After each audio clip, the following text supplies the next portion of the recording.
Olá, minhas caras, olá, meus caros, olá, meus pimentões, vamos em frente.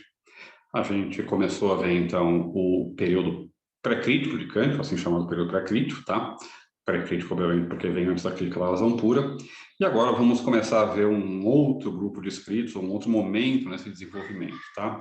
E eu acho, e assim, eu quero reiterar que é importante a gente acompanhar o desenvolvimento do Kant, porque muitas coisas são compreendidas ou se explicam se a gente acompanha esse desenvolvimento, e também porque muitas vezes um filósofo chega à sua obra basicamente criticando a si mesmo. Tá? E o caso do Kant é um caso sempre bastante claro disso. Tá? O que eu quero dizer? Tá? Quando eu falei, o último texto sobre, antes eu falei da monologia física, falei da nova de Lucidácio na última aula, tá? E as pessoas normalmente leem, eu não sei se estou de modo totalmente correto, esses textos como representando uma espécie de momento wolfiano, sobretudo na nova de Lucidácio, um momento racionalista wolfiano dentro do pensamento do Kant. Então eles veem o pensamento do Kant como sendo basicamente, olha, Kant era um wolfiano, depois virou um newtoniano, depois virou um cético, depois estava perdido, aí saiu de razão pura de meio disso aí. E não é bem isso, né? A gente tem claramente um percurso, um caminho, né, que vai se construindo no pensamento do Kant. Ele não está rapsodicamente juntando temas diferentes, mas mesmo quando ele está descrevendo sobre coisas diferentes, ele está perseguindo um mesmo problema, né? Existe um fio condutor na obra do Kant, tá? Que eu acho que é possível encontrar muitas vezes no problema da relação entre ciência e filosofia, e no problema do estatuto da filosofia, né? O que o Kant faz muitas vezes é quase mais uma metafilosofia do que propriamente uma filosofia somente, né? Pelo menos. Bom, então enfim. Se o Kant era um wolfiano em 55, 56, eu não sei, tá? Mas se a gente olha o grupo de textos de 63, 64, eles são muito mais críticos e desconfiados em relação à ortodoxia metafísica wolfiana do que são esses textos anteriores, tá? Então, o que aconteceu? Kant, digamos assim, acendeu uma luzinha na cabeça dele e ele falou, ah, não, o Wolff, de quem eu não gostava antes, de quem eu gostava antes, agora é ruim, né? Não. Ele está refletindo sobre os erros e as limitações que ele próprio encontrou no texto deles, né? O alvo da crítica dos textos 63 e 64, muito mais do que Wolff ou qualquer outro filósofo da Alemanha do século XVIII, né, é o próprio Kant, né? Quando ele vai escrever um livro tentando oferecer um único argumento possível para uma prova da existência de Deus, mostrando todas as outras estão erradas, é porque ele próprio tinha oferecido argumentos sobre a existência de Deus nos moldes daquele que ele estava criticando, né? Quando ele escreve um texto mostrando que o método matemático e o método filosófico são diferentes, né? Ele está fazendo isso porque ele próprio, né, em certo momento, compartilhou essa crença, compartilhou essa ilusão, digamos assim, né? Por exemplo, lá no texto sobre as forças vivas, em que ele fala, olha, abordagem matemática da natureza. Bom, enfim, tá? Bom, então, 63, 64, o Kant volta a publicar algo, tá? Ele publica alguns textinhos, opúsculos dos jornais de Königsberg, e em 55, eu não falei, né, ele tinha obtido a vênia docente, né, a permissão de ensinar, ele tinha se tornado professor extraordinário, né? Lembra que eu falei numa outra aula, né?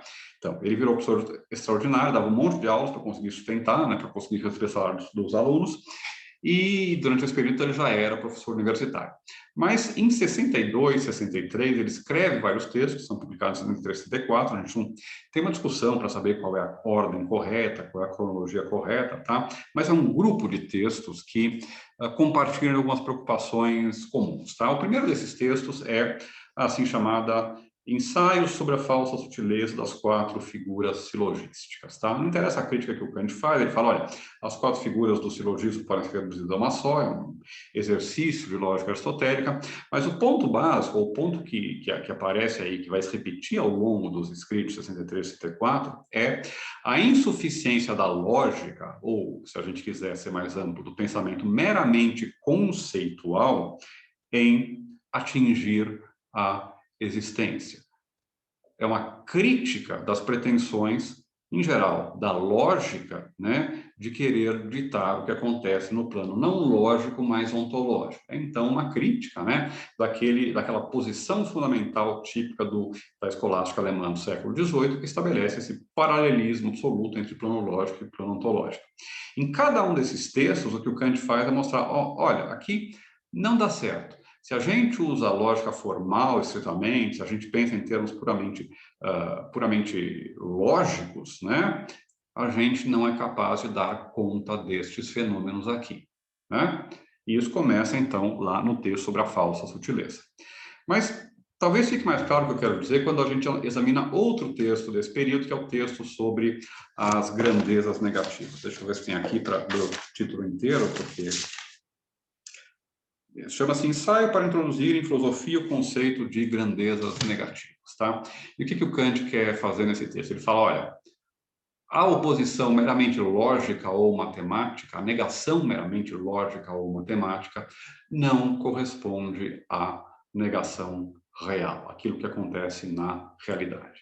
Em lógica, em matemática, se eu tenho algo e o seu oposto, né, ou se eu tenho 1 e menos 1, e eu somo os dois, junto os dois, o resultado é um nada, uma negação, é o fato de que os dois se anulam, tá certo? Né? Se eu digo chove e não chove, né? Então, um está em choque com o outro, os dois não podem ser verdadeiros do ponto de vista lógico. Se eu digo 1 mais menos 1, né? Somo algo e o seu oposto, meu resultado é 0. Não há nada que eu possa tirar de lá. É como se eu tivesse uma contradição em lógica. Mas o Kant vai dizer, obviamente, né, que no mundo real as oposições não funcionam assim. E há grandezas que se opõem, mas que não se anulam, né? Forças que se opõem, mas não se anulam, tá? Quando eu penso, por exemplo, né, um calor de 30, se eu pego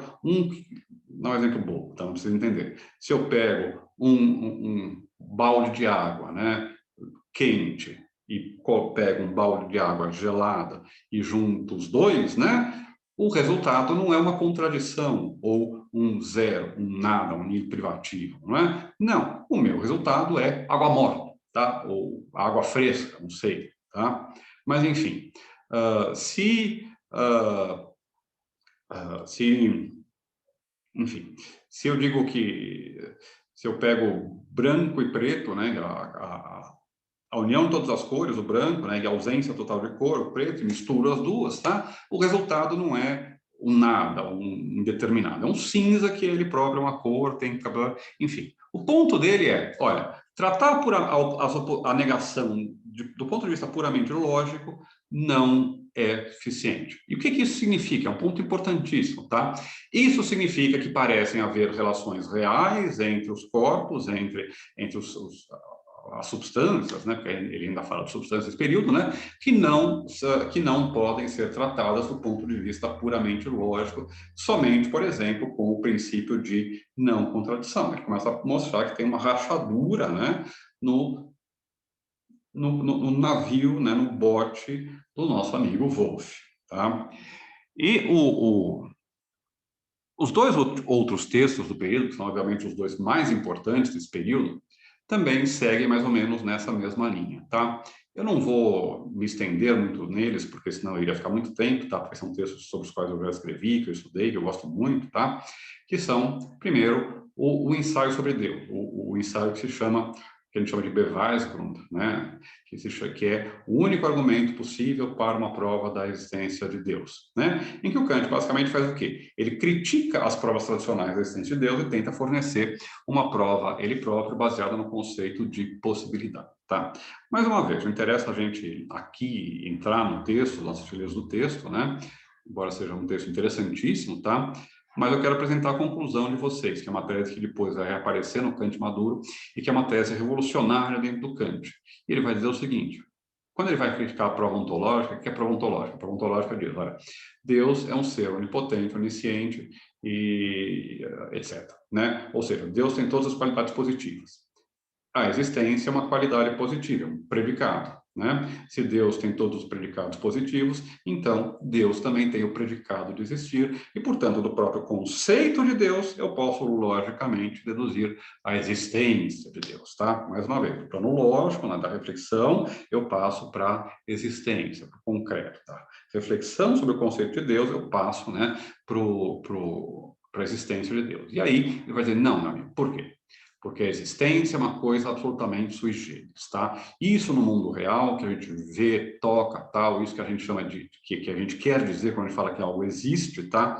Não funciona como um predicado do mesmo jeito que, por exemplo, ser azul ou ser honesto funcionam.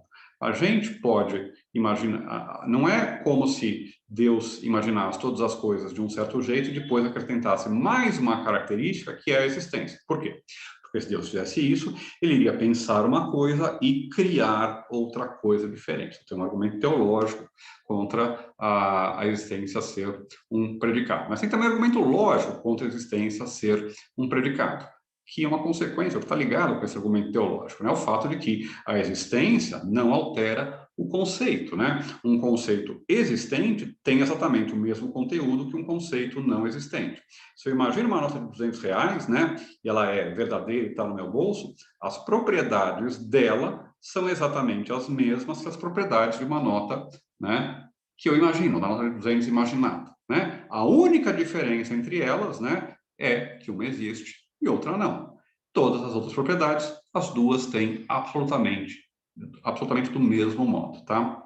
Essa é a famosa tese de Frege Kant, segundo a qual a existência não é, em lógica, um predicado. Vocês se lembram, que tiveram aula de lógica no primeiro ano, que justamente a gente formaliza a existência com quantificadores específicos, né? O quantificador existencial, que é aquele ezinho ao contrário, né? E o quantificador universal, que é aquele ad allgemeine, geral, em alemão, que é o quantificador universal. O primeiro sujeito a perceber isso foi o Kant, tá? Vou deixar um artigo aqui sobre isso para vocês, inclusive, tá? Bom, o outro texto é o chamado escrito do prêmio Preisschrift, tá? Que se chama Investigação sobre os primeiros princípios da teologia natural e da moral, tá? E esse texto é um texto importante porque nele Kant discute claramente o problema do método, e uma das coisas que ele, e o que ele vai defender, até central que ele defende nesse livro, tá? É que o método da matemática e o método da filosofia são diferentes, tá? O método da matemática é capaz de produzir os seus objetos, porque é um método genético, tá? Não é a resposta da crítica, alguns vão dizer que é, mas não é. Eu defendo isso eu defendo isso, né? Enfim, o ponto é que a matemática, a filosofia não pode imitar a matemática, porque a filosofia é uma reflexão sobre meros conceitos, né, que não é capaz de produzir os seus próprios objetos, enquanto a matemática é capaz de produzir os seus próprios objetos. Por quê? Porque ela é capaz de recorrer a definições genéticas, tá? Isso significa, então, que a gente não pode simplesmente transpor o método da matemática para o método da metafísica ou da filosofia em geral. Isso significa, então, e é o ponto importante desse grupo de escritos, né, que Kant precisa, então, se perguntar qual é o método da filosofia e por que o método racionalista, wolffiano, não funciona. Se o método, assim, não existe uma garantia de paralelismo entre o plano lógico e o plano da existência, como é que eu saio disso? Isso vai ser, então, o que vai guiar ele nos textos que vão aparecer depois, né? Que são textos que normalmente as pessoas não conseguem classificar, porque elas falam, o Kant ficou louco, né? Ele virou um empirista humeano, ele virou um cético, depois ele volta, né, pro ponto, né, pro ponto de partida, né, ou, digamos, volta para um racionalismo, a dissertação de 70, que ao mesmo tempo inaugura o período crítico, né, e fica difícil você entender esses textos que vão aparecer depois. Mas se vocês olharem, né, o que o Kant está brigando, aquilo contra o que o Kant está brigando, né, que é o Wolff, e ele próprio, lendo o Wolff, fica muito mais simples de entender a lógica interna desse desenvolvimento. O próximo grande texto que aparece é, de fato, um texto de 1766, que se chama Sonhos de um Visionário Esclarecidos pelos Sonhos de um Metafísico, tá? E o que eu quero fazer agora é falar um pouco sobre esse texto e falar sobre os dois textos que vão vir depois, que são o texto sobre o fundamento da diferença das direções no espaço, de 68, e a dissertação de 1770, que marca a virada crítica. E a gente termina depois lendo um trechinho da carta Hertz, que é onde vai aparecer o problema crítico, ok? Então, vamos lá. O que são os sonhos de um metafísico? Esclarecidos pelo sonho, os sonhos de um visionário, perdão, esclarecidos pelos sonhos de um metafísico, tá? A história é a seguinte.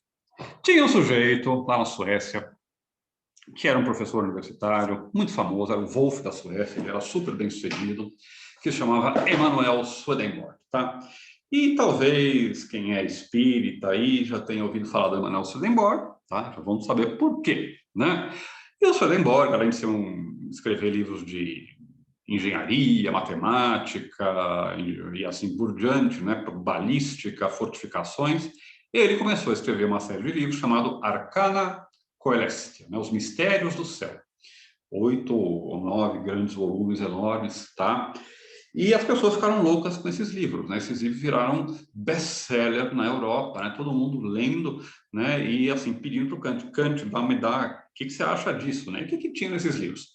Basicamente, o que o Swedenborg fazia era passear no mundo dos espíritos, tá? Ele dizia que ele tinha uma capacidade de entrar em contato com o mundo dos espíritos, ele era um médium ou sei lá o quê, né? E ele, então, fechava os olhos e começava a passear no mundo dos espíritos, né? Ele descreve, os livros são 8 livros descrevendo o céu, o paraíso, o inferno, né? Os mistérios do céu. O que a gente vai encontrar lá, né? E é uma coisa, assim, parece a novela espírita da Globo, né? Tem cachoeiras lindas, todo mundo de branco, todos brancos, né? Todo mundo sábio, né? Todo mundo inteligente, bondoso. Ele vai passeando, ele fica contando, encontrei com Jesus, encontrei com não sei quem, blá blá blá, e assim. São 8 ou 9, são milhares e milhares de páginas disso, né? Bom, o Kant, que ganhava, se lembra, um salário baixo como professor, porque ele dependia dos alunos, né? Não comprou esse livro e custou super caro, custou tipo um mês salário do Kant. E ele leu esses livros, ele ficou tão bravo, que ele falou, eu vou escrever um livro sobre isso. Só que, não sei se foi quando ele estava escrevendo, mas quando esse livro, na verdade, além de ser uma crítica do Swedenborg, se transforma também em uma crítica, mais uma vez, de quem? Do sujeito que achava que existe que aquilo que eu penso é a realidade, né? Uma crítica do próprio Kant, uma crítica do wolfismo, da ideia de possibilidade, como define o que é filosofia, e assim por diante. Ele fala, olha, a viagem do metafísico começa a ver ideias quase distintas e dizer como o mundo é, né, que a nossa alma é assim, que o mundo é assim, que Deus é assim, assado. É um delírio, é uma viagem tão grande, é um sonho tão grande quanto a do Swedenborg fechando os olhos e passeando em cachoeiras astrais, tá? E por quê? Basicamente porque a tese que ele desenvolve até as últimas consequências nesse livro é que não há nada que garanta, né, que a reflexão puramente conceitual possa dizer qualquer coisa sobre a existência real. O tema principal dos sonhos do visionário é o chamado problema do comércio psicofísico, como a gente diria hoje, o problema da relação entre corpo e alma, né? ou entre corpo e alma, né? Aquele do dualismo cartesiano, tá? Assim chamado dualismo cartesiano. E ele vai então mostrar, né, que ele vai fazer uma crítica muito ampla das teorias ocasionalistas, mecanicistas, idealistas, né, da alma, enfim, e vai mostrar que, na verdade, é muito difícil a gente saber ser capaz de dizer qualquer coisa sobre a alma. Por quê? Porque nós não temos uma experiência direta da alma, porque a nossa reflexão sobre a alma é uma reflexão sobre puros conceitos, que não diz respeito a um ser existente de fato, ou pelo menos a gente pode garantir que exista qualquer coisa que corresponde a esse conceito alma no mundo real, tá? Bom, esse é o germe da crítica que vai aparecer lá na dialética transcendental, na parte negativa que o Kant tenta destruir a metafísica wolfiana tradicional, tá? E já aparece aí. Os sonhos de um visionário são a radicalização da tese, então, de que é impossível, pela mera reflexão conceitual, pelo mero pensamento, passar ao plano de existência, afirmar coisas que dizem respeito à existência concreta, à interação das substâncias aqui na Terra, e assim, ou entre si mesma, e assim por diante. Isso é o resultado dos sonhos de um visionário, tá? Agora, vejam um tema que nunca desaparece da reflexão do Kant, tá? Que é o tema do espaço. O tema do espaço está presente em 1747 nas Forças Vivas, o tema do espaço está presente no texto sobre a história do céu, de 55, está no texto da Monologia, de 56, está na reflexão sobre a matemática do Prashvili, está na reflexão sobre o comércio psicofísico e como substâncias e materiais podem ocupar o espaço, né? Podem estar no espaço, no texto de 1766. O problema-chave, o problema central do Kant é a reflexão sobre a natureza do espaço, pelo menos no período pré-crítico, mesmo que isso não apareça tanto nos textos. Mas se a gente tem uma constante, é o problema do espaço. Na verdade, há vários problemas que vão reaparecendo ao longo de toda essa discussão. Problema da relação entre o lógico e o ontológico, entre o pensamento e a existência. Problema do comércio psicofísico. Problema da fundamentação da moral, né? Problema da liberdade. Mas um desses, que eu acho que é o principal, é o problema do espaço, tá? Se a gente leva a sério as antinomias, se a gente leva a sério o Adics, se a gente leva a sério, né, aquela famosa reflexão de 1700 sobre 1769, a grande luz, né? Aquilo que leva o Kant a acreditar a razão pura não é uma reflexão sobre a causalidade, a crítica da causalidade do Hume, mas é uma reflexão sobre a natureza do espaço. É a natureza do espaço que confirma nele as suas crenças, na verdade, os seus temores de que a metafísica tradicional é incapaz de dar respostas que sejam condizentes, que estejam de acordo com aquilo que a nova física, aquilo que a nova ciência da natureza estão nos revelando sobre o universo e sobre as leis do universo. Tá? É o problema do espaço que é a chave para a gente entender o Kant. E é por isso que o ponto de virada do Kant, onde tudo isso, essa crítica, esse olhar para trás e para aquilo que está sendo feito e ver as limitações disso, se transforma em um ponto, vai se transformar em algo positivo. E esse textinho é um textinho muito simples, de 1768, então, que chama Sobre a Diferença nas Regiões do Espaço. Tá? Tem 10 páginas do texto. Leio. E o que ele vai dizer basicamente é o seguinte, tá? Qual é o problema, né, sobre o espaço no século XVIII? É a oposição entre substancialistas, Newton, né, e relativistas, Leibniz. Substancialistas dizem que o espaço é uma coisa, uma substância na qual as outras coisas estão. É uma grande bacia ou caixa na qual o universo existe, tá? Relativistas, ao contrário, eles dizem que o espaço não é algo prévio às coisas, mas que, ao contrário, as coisas, mais especificamente as substâncias, e portanto as mônadas, na verdade, né, são aquilo que produz o espaço. O espaço é simplesmente a ordem de relação ou a ordem de coexistência das mônadas, tá? Esses termos a gente encontra no Wolff, encontra no Leibniz, encontra uma série de outros autores, tá? Mas o espaço não é algo na qual as coisas estão, o espaço é simplesmente uma relação entre as coisas, tá? Agora, vejam só uma coisa interessante, tá? O Kant não pode aceitar a tese do Newton sobre o espaço absoluto, porque é uma tese metafísica que não tem qualquer prova que não seja do ponto de vista da reflexão ou conceitual, tá? Tanto que, né, uma coisa interessante do sistema newtoniano é que o sistema newtoniano não precisa do espaço absoluto. E o Newton coloca lá, se eu não me engano, ele coloca na segunda edição até, depois eu confiro isso, mas o tal do escolho, né, do prefácio, do começo dos princípios matemáticos, ele vai definir o espaço absoluto como sensório de Deus, como algo sempre imóvel, eterno, imutável e assim por diante, né? Mas o sistema newtoniano não precisa do espaço absoluto, tá? É, portanto, digamos assim, um enxerto metafísico colocado post hoc, né, naquele sistema físico que não precisa dele. Tá? E o Kant também não pode aceitar a tese relacional, né? Por quê? Pelo seguinte, esse é o argumento do Kant, esse é o argumento original do Kant, que depois vai ser fundamental e é o peteleco inicial, né, o ponto de partida inicial para a reflexão crítica. Se o espaço fosse só uma relação, vejam só que coisa interessante. Olha, minha mão direita e minha mão esquerda, tá? Vamos supor que não tem aliança aqui. Elas são absolutamente iguais, tá? Vamos supor que elas têm o mesmo tamanho, tá? Claro que normalmente nas pessoas a mão direita é um pouquinho, ligeiramente maior, né? Porque a gente usa mais ela que a mão esquerda, mas enfim, vamos supor que essas duas mãos são iguais, tá? Essas duas mãos são absolutamente iguais em tudo. Se eu pegar as relações, a distância daqui até aqui, né? Se eu pegar, por exemplo, a distância da ponta do dedão até a ponta desse dedo aqui, né? Se eu pegar as diagonais, né, que eu posso traçar aqui, assim por diante, se eu fizer tudo isso, né, entre essas duas mãos, as relações que existem entre elas são absolutamente iguais.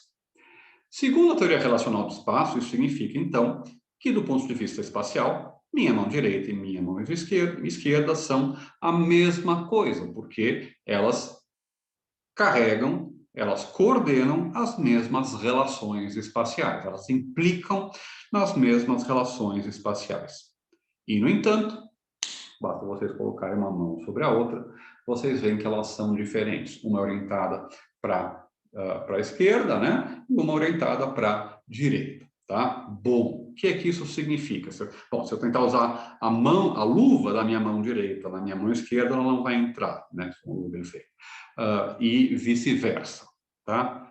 Isso significa o quê? Significa que entre regiões ou orientações, direções do espaço, direita, esquerda, em cima, embaixo, existe uma diferença absoluta.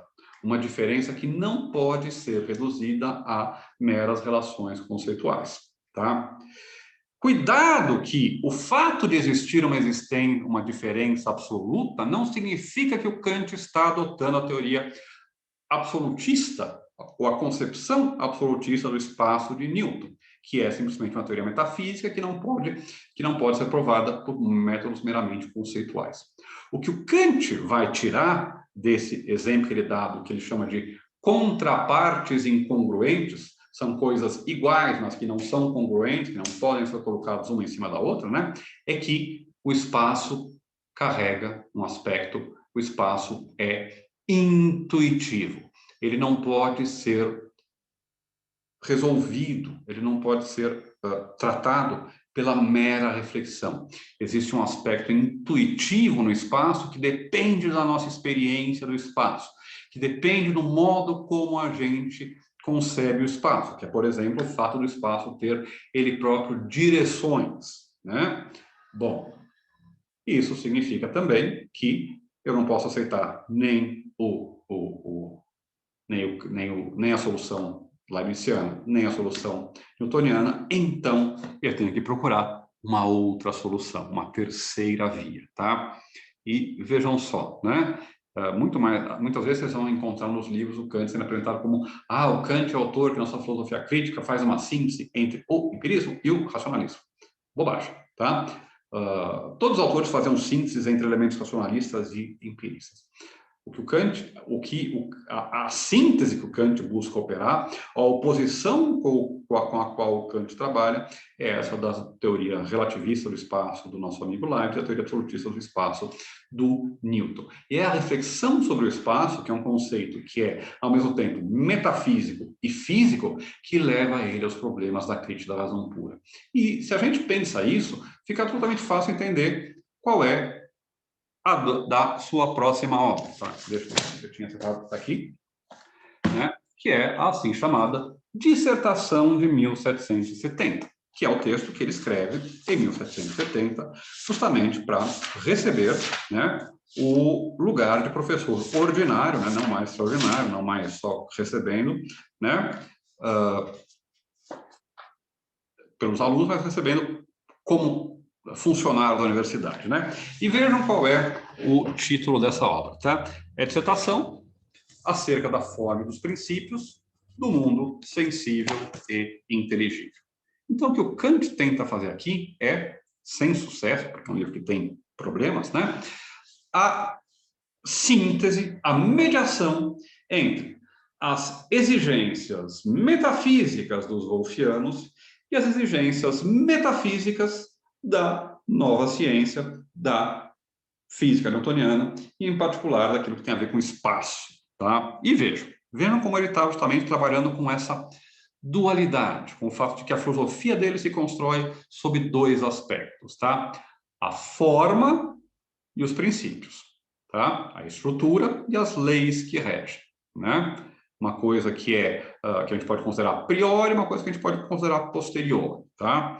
Bom, o mundo sensível, este é o mundo que aparece aos sentidos, e o mundo inteligível, este é o mundo da reflexão, tá? E a ideia, então, dele é que parece haver talvez será uma separação, uma distinção que a gente deve fazer entre esses dois planos, tá? Lembre-se sempre, tá? Para o Wolff, para o Tannhaus, Tomasos, né? O mundo sensível, para o Swedenborg, o mundo sensível e o mundo inteligível são o mesmo, né? Se eu entro aqui na minha cabeça, é como passear pelo mundo. Claro que estou exagerando, mas pra vocês pegarem a ideia, tá? E o que o Kant vai dizer é, não, olha só, tem princípios e formas diferentes em um e outro, tá? E aqui a gente vai encontrar, então, pela primeira vez, as teses, e é por isso que é o texto que inaugura o período crítico, as teses que vão dizer que o espaço e o tempo, né, não são nem meras relações, nem uma substância fora de mim, mas são formas da minha intuição. São modos pelos quais eu represento o mundo. São a maneira pelo qual eu necessariamente tenho que aprender o mundo, tá? Sei que isso pode parecer um pouco obscuro, não vou entrar em detalhes aqui, porque a gente vai ler a estética transcendental, e na estética transcendental é essa tese que ele busca discutir, tá? Mas o ponto todo, o ponto todo do Kant é que, então, existe uma diferença, né, entre sensibilidade e entendimento, entre mundo sensível e inteligível, né, e que em um deles eu posso ter um uso real. Lembra das grandezas negativas, das oposições reais e assim por diante que eu tinha lá? Enquanto no outro eu posso ter apenas um uso lógico, né? Uso real e uso lógico, entendimento, são coisas diferentes. E a questão, então, é como é que eu sou capaz de produzir conhecimento metafísico, como é que eu sou capaz de produzir conhecimento que seja universal e necessário a respeito de um mundo que não parece estar submetido às mesmas regras, né, da reflexão sobre a lógica, tá? Eu não vou ler o texto é muito interessante, parece uma série de coisas aqui, tá? Que depois vão reaparecer. Vocês veem que é um texto de metafísica, é um texto que eu falei que é meio mal serido, por quê? Porque ele tenta, no fundo, dizer, olha, tem os dois, mas dá para conhecer um e outro, né? Não teve nenhum problema aí, porque ele estava querendo também ganhar não queria comprar muita briga porque ele conhece o seu trabalho, né? Mas aquilo que eu quero mostrar para vocês é, em 1770, o que é formulado é, olha, em 1770 o que acontece é que o Kant percebe um problema, tá? E esse problema vai ser formulado diretamente na famosa crítica, na famosa carta, perdão, a Marcus Hertz, né? Que é onde ele formula o problema crítico, tá? A carta a Marcus Hertz é uma carta escrita a um médico berlinense que estudou em Königsberg, foi para Berlim, um judeu, chamado Marcus Hertz, que depois virou, inclusive, médico do rei, lá da Prússia, em Berlim, e que foi amigo do Kant a vida toda, né? Fez parte da banca que examinou a dissertação de 70, né? E o Kant se correspondeu com ele toda a vida. A gente tem cartas que, como ele era médico, o Kant era meio hipocondríaco, a gente tem cartas assim, que o Kant foi descrevendo um pouco dele, como Hertz, tá? E a digestão e pedindo conselhos, tá? São muito engraçadas, mas não são as cartas mais filosoficamente relevantes do Kant, claro, tá? Mas essa carta de 21 de fevereiro de 1772, ela é central porque é a carta onde a gente convenciona Kant formula pela primeira vez o problema crítico, tá? E eu vou ler para vocês, vou terminar nessa aulinha, lendo para vocês, então, o que o Kant vai dizer aqui, tá? Eu não sei se eu tenho ela em arquivo para projetar para vocês. Deixa eu... Não, nem consigo acessar meu drive. Meu computador está uma beleza. Ele só funciona na bateria, ele não consigo acessar o... Se eu ligo o mouse, como eu uso o drive externo, o drive apaga, enfim, bom. Então vamos lá. Ele vai dizer, blá blá blá, estava sem te responder faz tempo, mas estava trabalhando na diferenciação do sensível e do inteligível em relação ao intelectual, na moral e aos princípios que daí brotam, eu já anteriormente tinha levado tal tarefa bastante longe. Uma coisa interessante aqui que aparece aqui é a fato que ele diz que o problema moral está resolvido. Não vai estar, ele vai publicar só mais tarde, tá? Mas, de fato, parece haver uma continuidade entre as crenças morais, né, do Kant desde o período pré-crítico até o período crítico, embora a fundamentação, a justificação delas sejam diferentes. É muito diferente em relação à metafísica e teoria do conhecimento. Kant muda tremendamente, muda muito pouco em moral, muda tremendamente em teoria do conhecimento e em metafísica, né? Tem o livro do Schmucker, que é o desenvolvimento da ética pré-crítica do Kant, que justamente tenta mostrar isso, tá? Eu concordo com o Schmucker. Bom, já há tempo tinha antes eu projetado, para meu grande apaziguamento, os princípios do sentimento, do gosto e da faculdade de apreciação. Então, ele falou, olha, eu tenho a crítica da razão prática pronta, tenho a crítica do juízo pronto, o que falta é a crítica da razão pura, que não chamava assim, né? Blá. Agora faço o plano para uma obra que poderia ter mais ou menos o título, Os Limites da Sensibilidade e da Razão. Tá? Vejam o título que ele queria dar para a crítica da razão pura. Os limites da sensibilidade e da razão. Nem a sensação, nem a sensibilidade é capaz de me dar conhecimento metafísico, nem a razão é capaz de me dar conhecimento sobre a natureza da realidade. Como é que eu saio dessa sinuca de bico? Tá? Nela pensei duas partes, uma teorética e outra prática.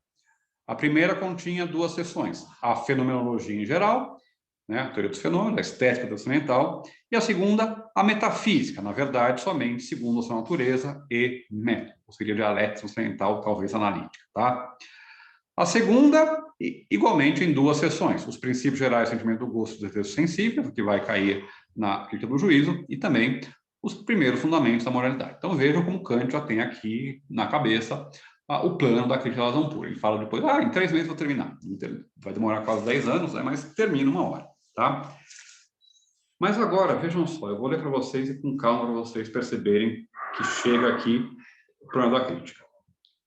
Enquanto refletia na parte teorética, na sua total circunscrição com as relações recíprocas de todas as partes, observei ainda que me faltava algo de essencial em que eu, como outros, não atentaram às minhas longas pesquisas metafísicas e que constitui, de fato, a chave para a totalidade dos segredos da metafísica, até aí ainda escondidos a si mesma.